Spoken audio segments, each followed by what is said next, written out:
Suffice to say that wherever Mr. Barron goes, Pulitzers follow.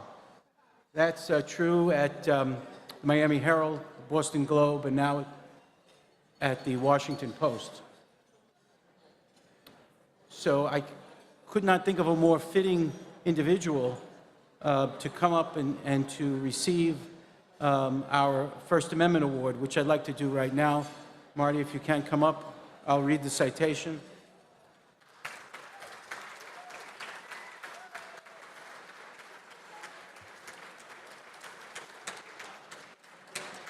Okay. Let's see if it works.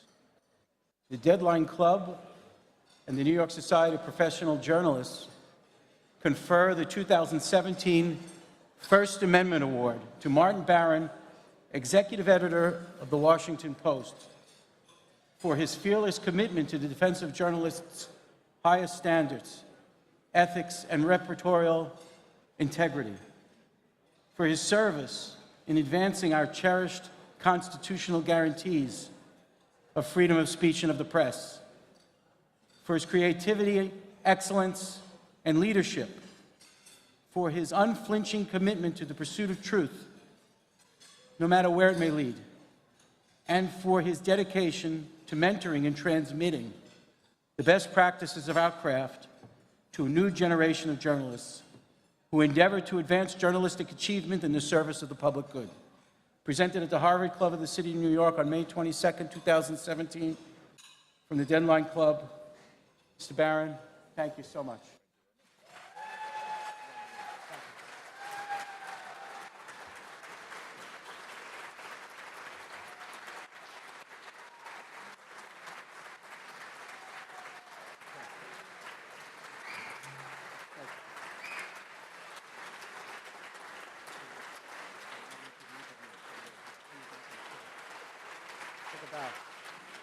Thank you. We're going to move right into the interview section of the program. And Martin, if you can come up, I just want to introduce Sheryl McCarthy, who will be interviewing you today. Sheryl McCarthy has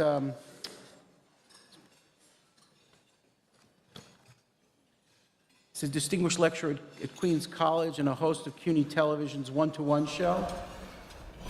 She has a distinguished career in journalism as being a reporter at the Boston Globe, the Baltimore Evening Sun, the Daily News, and a correspondent for ABC and Newsday and New York Newsday.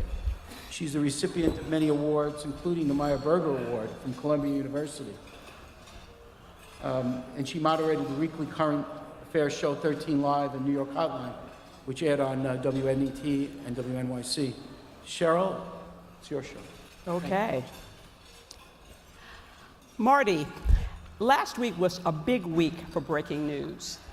Yeah, boy. On Monday, the Washington Post reported that President Trump had disclosed highly classified information to Russian officials.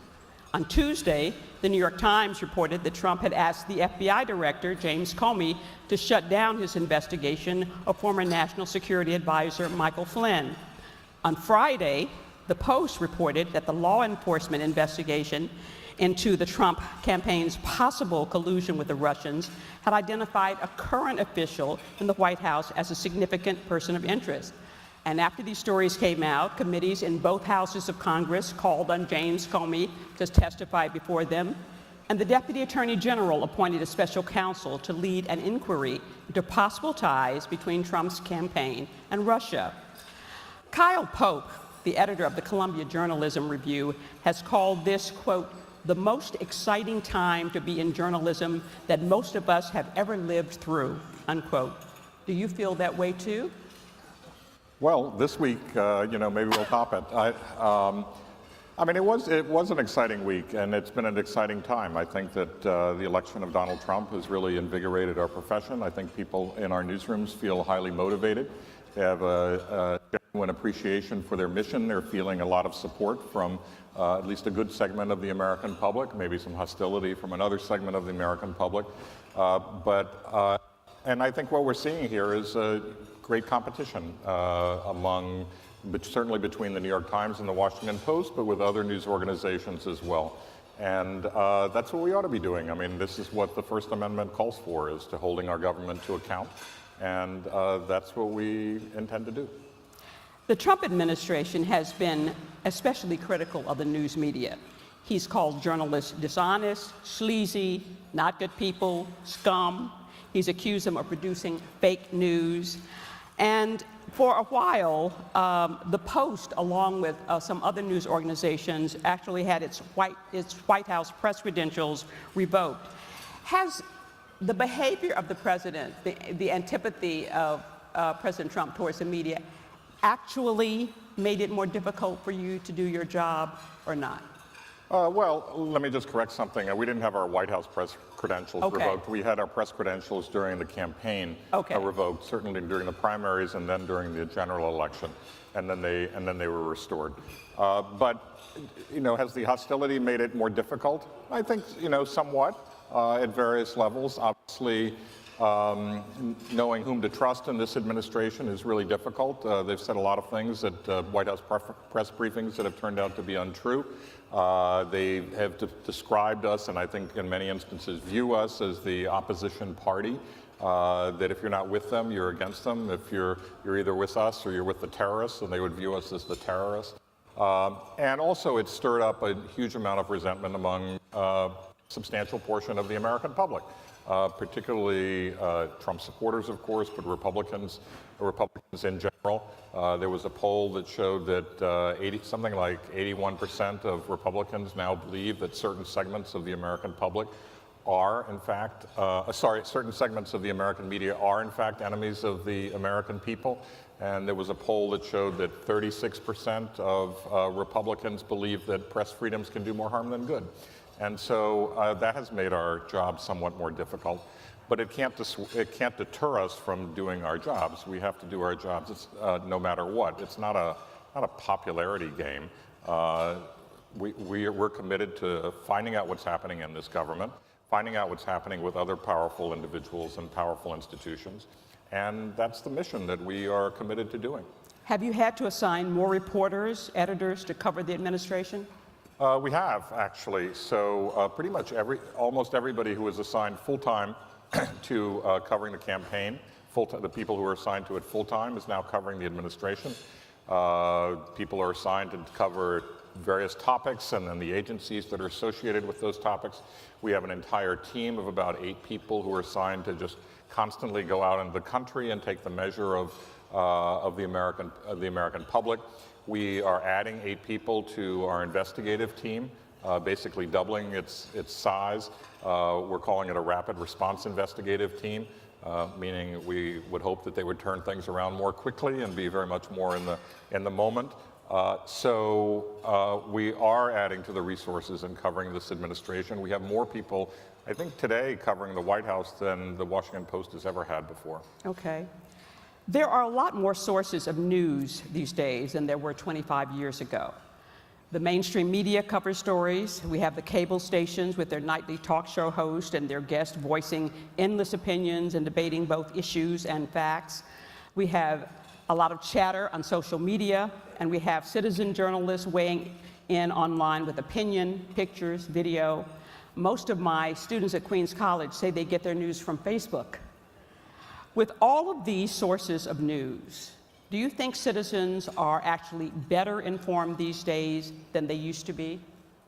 I think it's hard to know. I mean, I think that, people who are getting information from Facebook, many of them are actually going to the kinds of news stories that we produce. They're just getting those stories from Facebook. And they have the opportunity today to get their information from a wide variety of sources. And that's not a bad thing. I don't think choice is a bad thing. The problem is that so many people now are drawn to sources of information that affirm their pre-existing point of view, and so they're siloed in terms of the information that they're receiving. And they're not hearing sort of alternative points of view and stories that present things from a perspective that might challenge their pre-existing points of view. And then to make things worse, people are receptive to falsehoods and conspiracy theories and just outright fabrications that somehow fit into their worldview. and they tend to believe that some of these things are true. So you have an outfit like Infowars.com, which is the Alex Jones outfit, which has produced stories saying that some of the mass shootings, for example, the one in Newtown, Connecticut, the one in San Bernardino, that these were hoaxes, that they were synthetic, that the parents who were grieving for their kids were actors put up to it by the Obama administration. And this is somebody that Donald Trump actually he gave him an interview, and which gave him a lot of credibility. And Trump said that his reputation was amazing. It kind of was amazing, but not in the way that Trump intended it. And so you do have people who are out there just systematically spreading falsehoods and conspiracy theories, and that's highly corrosive to civil society. And you have a lot of people who believe things that are just not true. There's still something like 25% of the American public still believes that Obama was not born in the United States, and 25% of the American public believes that he is a Muslim rather than a Christian. A huge portion of the American public believes that there were thousands of Muslims cheering the fall of the World Trade Center tower after 9/11, which of course is not true, and there's no evidence of that. And it's a very weird time. You know, you had an individual who went up to Washington, and he went into a pizza joint in Northwest Washington called Comet Ping Pong, and went in there with, I think it was an AK-47 or some sort of high-powered weapon, and thinking that he was breaking up a child sex ring that supposedly Hillary Clinton and her campaign chairman, John Podesta, were running in the basement of this place. And he fired a few shots, fortunately not hitting anybody. But how anybody can believe this stuff is really remarkable. One principle of journalism is that journalists are supposed to keep their coverage of the news comprehensive and in proportion to its significance. But a couple of stories come to mind. There was so much coverage during the campaign of Hillary Clinton's emails, when it didn't seem to me, from what I could figure out, that she'd done anything necessarily illegal or egregious. More recently, Representative Devin Nunes' visit to the White House to read some documents got so much coverage, but I couldn't figure out if he had done something improper or if it was just the Democrats trying to make it seem that he had, and the press was going with it. My question is, do you see a lack of proportionality in news coverage today? And if so, how do citizens figure out what's important and what's not? Well, you know, that's a difficult question to answer. I mean, of course there is a lack of proportionality in certain things and by certain media outlets. I mean, I'm very hesitant to use the word the media as if we're all doing the same thing and we're all identical. Obviously we're not. There's a huge difference between, you know, if you have Fox News on the one hand and CNN and the New York Times and the New Yorker and Breitbart and all the you know, a whole range of magazines out there, you name it, we're not all one. We don't all do the same thing. I mean, you take Hillary Clinton's emails. I mean, first of all, there are two different email stories. There's the one with the separate email server, which I think was, in fact, a fairly serious story, okay? Because a quite serious story, because she was not following the guidelines of the State Department about how to handle her emails, and she had a private server, and there were problems with security of that server, and there were legitimate questions about that. And I do think that, you know, in the ultimate report that came out of the FBI, they raised the kinds of issues that are appropriate to raise. Whether that rose to some sort of criminal offense and whether it deserved prosecution is a different matter. So I do think that was a serious matter. Then there's a separate thing about the emails that were hacked from the DNC and from John Podesta's personal account. And some of those were more about internal things that were going on within the DNC and who said what about whom. And some of those were serious stories, interesting and not hugely important stories, but consequential stories to some degree, and others were not very consequential at all. So I think you have to distinguish, at least on the so-called emails, between the two kinds of email stories that we're talking about and which one was most serious and which one was not. You get glowing reviews from other newspaper editors and from journalists who have worked with you. Jeff Brazil, a reporter who worked under you at the LA Times, said you have all of the traits that define great editors and that all of those things, quote, add up to something that's almost magical. Janice Page, who as deputy managing editor for features at the Boston Globe worked under you when you were editor there, said you personify, quote, the purest form of journalism. It's like seeing Santa Claus. Especially as What the do you beard think gets gray, more gray every year. So, yes. Why do you think you elicit this kind of admiration? Oh, God, you know, it shouldn't ask me a question like that. First of all, those comments cost me a lot of money. So I don't know. I mean, I just try to do my job every day the way that I think it should be done. You know, one thing that I know is that I have a lot to learn from the people I work with. I don't feel that I have all the answers. One thing that I try to do in the newsrooms where I've worked is to listen to the people who work for me. We have an incredible, I mean, in this profession, we have so many people who are so smart, who are so talented, who are so dedicated, who've had experiences that I haven't had, who have expertise that I don't have. And I think it's really important to recognize that that editors don't have all the answers. This notion of sort of editors in the past as a sort of commanding presence who's actually somebody who's just issuing orders, barking orders at people. I mean, that is not how, in my view, a newsroom should work. I learned long ago that I need to listen to what people have to say. I try to create conditions that allow them to do their best possible work and think through what should those conditions be. And that's what I try to do. I mean, it's not brain surgery. It's just recognition that, and I truly believe this, that we just have exceptional people in this profession, and they have a lot to contribute. And my job is to find out how do I make sure that they make their best possible contribution. You become obviously more well known because of the movie Spotlight, which won an Oscar for Best Picture a few years ago, and which is about how the Boston Globe's investigative team, while working under you, broke the story about widespread sexual abuse by priests in the Boston Archdiocese and how the Archdiocese covered it up. Did Liev Schreiber get you pretty much on the money?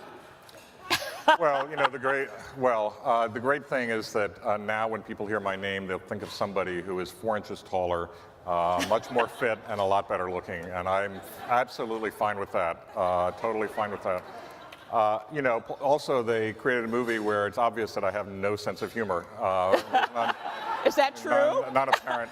As you can see, I have no sense of humor. So, I mean, I think that he captured what I believe I was like in those first 6 months when I was in Boston. I've been very grateful that some friends have come forward since the movie on Facebook and elsewhere to say, no, he actually does have a sense of humor. I've seen it. So it's a small minority of people, but it's that particular time I went to Boston. I didn't know anybody at the Boston Globe. I didn't know anybody in the city. I was described and viewed as an outsider and was the object of some suspicion and considerable wariness. On the first day, we launched at my first news meeting, we did launch the Catholic Church investigation. And so I certainly understood the consequences of that and what the implications were. And so that was a serious matter. And then 6 weeks after I arrived there, we had the attack of 9/11. And of course, it was a national tragedy, first attack on the United States since Pearl Harbor. 2 of the planes came out of Boston. And then shortly after that, we had the anthrax attacks, which people seem to have forgotten about. So it was a pretty serious time, and I was just getting to know the people at the Boston Globe and getting to know the people in town. And it was exhausting and not easy to just go to a city where you don't, and it's a newspaper where you don't know anybody and you don't know anybody in the city, and then have to deal with those kinds of subjects. So I think it captured me pretty well for that particular period in time. I think I lightened up a little bit after that, which is probably to my own benefit and probably to the benefit of the people in the newsroom as well. but he captured a lot that was right. In the 70s, the movie All the President's Men, which is about the Washington Post coverage of the Watergate scandal, helped to make the journalism business hot. People wanted to be in a profession where, reporters could take down the president and, 60 or 70 of the people in his administration.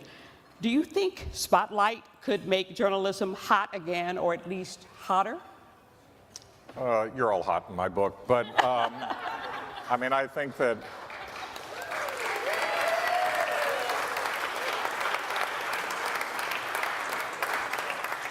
I actually think the profession has become kind of, well, it may not be hot, but there's a little bit of, it's getting warm. And I think that's a good thing. I think people, particularly at a time like this, young people have recognized what it is we do in this profession, who does original reporting, why we need investigative reporting, what it takes to do it right. I think those were some of the messages that I think came out of the movie, and I think they've also come out of what we're seeing today in the public arena, is that people are seeing that journalism serves an important purpose. And we've received a lot of support from members of the public. I have, every day I'm getting emails and letters from people thanking us for what we do, encouraging us to keep going, not to be dissuaded, not to worry about the criticism that we're subject to. And more people are signing up for subscriptions, which is in remarkable numbers. And that is really encouraging, and that is, we haven't seen that in a while. And I think that in journalism schools and among other people, young people who are going into journalism, they're feeling that sense of mission. And I think they should feel that sense of mission, because we do perform an important mission. I don't think we should think about it in terms of, well, we're bringing a president down or anything like that. I think it's that, look, people are entitled to accurate information. They're entitled to know what's going on. They're entitled to the truth. They're entitled to have their government held accountable. They're entitled to have powerful individuals and institutions held accountable. And that's what we ought to be doing every day. And so I think we are getting hotter. That's a good thing. Okay. I think we have time for maybe one question from the audience. Sorry. It's you. I'd like to ask what your thoughts are about the... We need a mic. Maybe you can just come up and, oh, there we go. Thank you, and pardon my voice. I'm wondering what you thought about the coverage of the presidential campaign. And right now, organizations like yours are doing a tremendous job covering the White House, exposing issues that the public otherwise would not know. During the campaign, many journalists were very, very well aware of Donald Trump's background, of his business dealings, of people he had cheated, lies, et cetera, et cetera. What's your assessment of how well, and you can divide between print and broadcast if you wish, but how well journalists actually covered the election? Because there was this, of course, there's always the focus on the horse race, and it seemed that as a result, we just didn't have as much in-depth reporting about the candidates themselves as might have been helpful to the American public. Yeah, well, I don't accept the premise of your question. I mean, I think I think some people did well, and I think some people didn't do so well. I think we did well. We took Donald Trump seriously from the very beginning. It was evident as soon as he made his remarks about Mexicans that he immediately had the support of about 30% of the Republican electorate. And so we knew that he would be a serious candidate, and perhaps the leading candidate in a field that had so many Republican candidates. So it was obvious. And we immediately launched into looking at pretty much every aspect of his life, his career, his business. We were doing so much that we actually and we were going to do so much more that we decided to publish a book, which we did, called Trump Revealed. And it came out in August, right after the convention. It was well reviewed. We looked at everything. I don't know that there's anything you needed that we could have known at the time about Donald Trump that wasn't reported by us in our pages or in that book, or by a number of other media outlets as well, including the New York Times and a number of others. Where I think things went wrong were with cable coverage, which provided wall-to-wall coverage of his rallies without saying anything, which allowed him to say whatever he wanted and to reach a massive audience without any intermediary, without any contradiction, without any fact-checking or anything like that, which to me that's free advertising. And so I think that was a problem. The other area is I would say the predictive, so on the issue of polling, turns out that the national polls were actually accurate because Hillary Clinton had a popular vote victory in the popular vote, but she did not in the Electoral College. There were flaws in a number of states, including the 3 critical states. But the American Association of Public Opinion Research just came out with a very thorough study of polling, and the national polls were accurate. The state polls were sort of highly flawed in some instances, which threw a lot of people off. And and then I think these predictive models that put probabilities on the chance that somebody's going to win, 90% chance that Hillary Clinton will win, or 70% chance that Hillary Clinton will win. We don't do those kinds of probability modeling, but some people did. I won't say who. And those, I think, are highly risky because you're building uncertainty on top of uncertainty, probability on top of probability, because a simple poll is probability, and then you're talking about the probability that somebody will be elected. And if you have some polls, statewide polls, that are off, you're going to end up way off. Final thing that I would say is the issue of what did we do before the election, and that is where I think the press generally, including ourselves, did not do a good enough job, and that is to detect and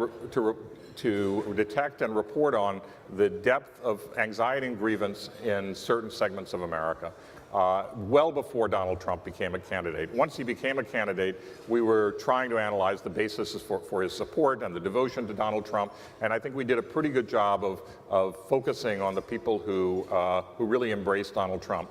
But we should have detected that before Donald Trump became a candidate. And that's something that I think it's very important that we not repeat that failure. One more question. Okay. It's not on. I'll just talk loudly. Oh, it is on now. Marty, I'm with the Deadline Club. Thanks so much for coming tonight. Join a great tradition of past speakers. We told everyone today during the day that we would ask a question that came in from Twitter. So the question that came in from Twitter is, obviously Jeff Bezos owns your newspaper. More and more newspapers now are owned by deep-pocketed billionaires. We have John Henry, we have The Intercept, which is funded by Pierre Omidyar. We have Bloomberg, we have Murdoch.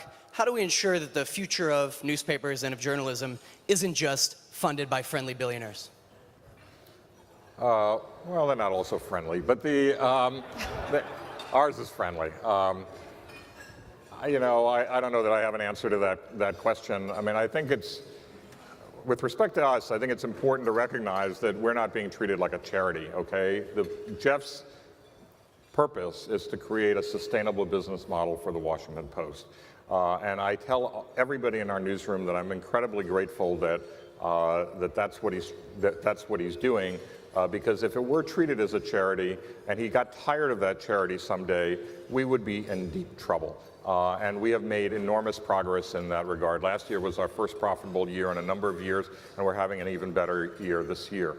So that's terrific. I think the real challenge so I think there's likely to be greater success for national news organizations, and I think we're beginning to find our way to a sustainable business model. I think the real challenge is for